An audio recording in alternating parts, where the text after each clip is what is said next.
আসসালামু আলাইকুম। সবাই কেমন আছেন? আমি ভালো আছি। দেখেন আমার কাঁঠাল কিন্তু ভালো নাই, এবারই প্রথম ধরছে।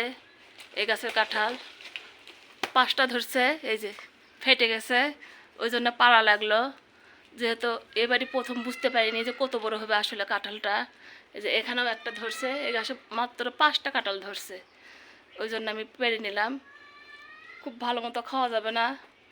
আর একটা এই গাছের পাকছে, সেটা আমরা পারছি, কিন্তু এই গাছের কাঁঠাল অনেক দিন ধরে আমি খাই।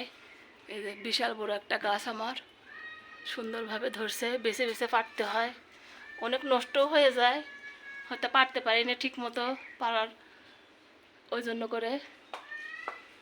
এখানে কিন্তু 2টা গাছ আছে, একটা গাছে বিশাল বড় বড় হয়, কিন্তু ওটা এবার হয়নি, এবার এইটা হয়েছে। কী জাত যে হবে, ভালো জাতই তো লাগাইছি, তারপরেও এখন বলতে পারতেছি না। আল্লাহ হাফেজ।